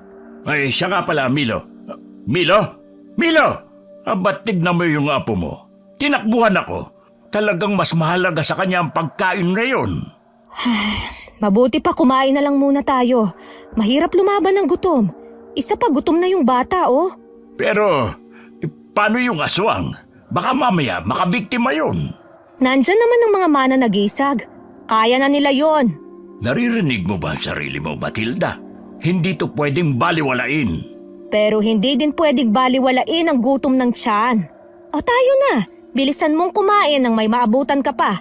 Baka maubos ito ni Milo. Mang Nestor, kumain na po kayo. Hinanda ko na po mga gagamitin natin. Tapos na rin po ako kumain. Tapos ka nang kumain? Ang bilis mo naman yatang kumain. Akala ko ba'y pagod ka na? Malakas na po ulit, nakakain ni. Yan ba yung bagong hasa kong itak?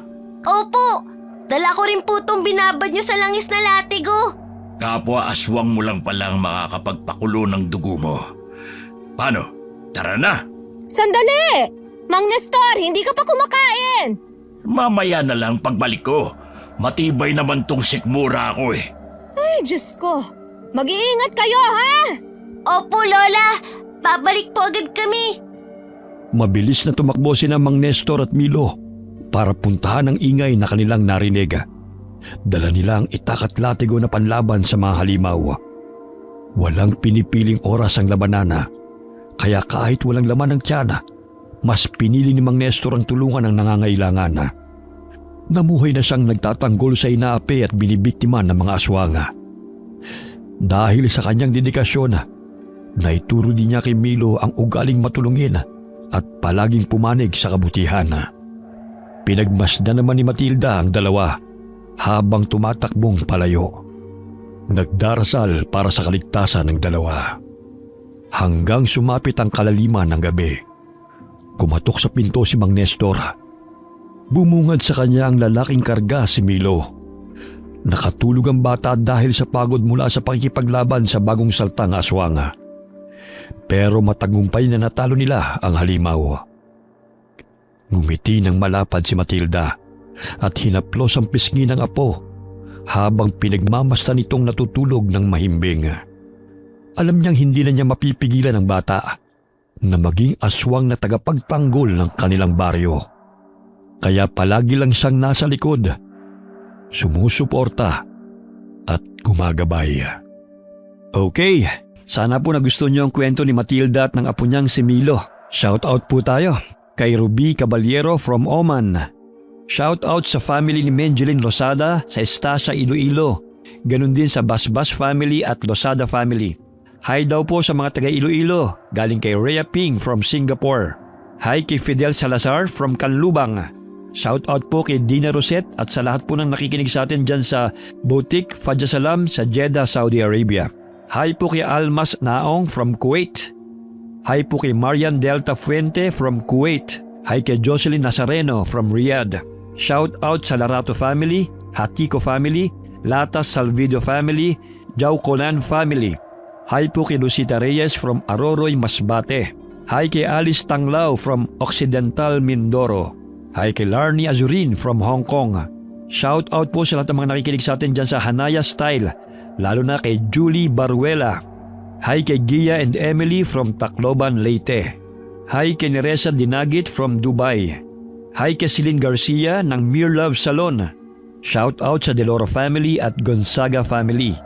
Shout out sa ESS Water Patrol Orion Dockyard Incorporated, Orion, Bataan. Hi po kay Jonalyn Marquez from Muscat, Oman. Hi po kay Hani Austria from Tokyo. Shin or Shene Abayon from Pampanga. Hi kay Cherry Ann Espere. Shout out kay Kyle at Kylie at kay Edwin Reyes galing kay Aiko Villesa from Bahrain. Hi kay Sally Albino from Kawayan, Isabela. Shout out sa mga solid ingkong natin na sina Inang Ausa at Rowena Ausa from San Narciso, Quezon. Shout out kina Kaden, Mapu at Tonton. Hi daw sabi ni Lola Amiyong. Shout out kay Michael Grencio at Brenda Grencio at sa mga roommates niyang sina Elaine, Joyce, Jen, Irene, and Mark. Kamusta po kayo dyan sa UAE? Hi kay Rolly Ignacio from Alcobar, Kingdom of Saudi Arabia. Shout out sa Gonzaga family and Depalan family. Hi kay Joey Calderon from Kuwait. Shout out po sa mga anak ni Estela Punzalan. Shout out kay JR Losares at sa mga kasama niyang factory workers sa Lipa, Batangas. Kamusta po kayo dyan? Hi kay Jeneline Rodrigo from Cebu. Hi kay Lito Joe Nakana from Aba, Saudi Arabia. Hi kay Glenda Gilyado from Malaysia. Okay. Paalala lang po sa mga nagpapa-shoutout, pakilinawan lang po yung mga pangalan ha. Maraming salamat po sa inyo. Huwag po tayong makakalimut magdasal and God bless po sa inyong lahat.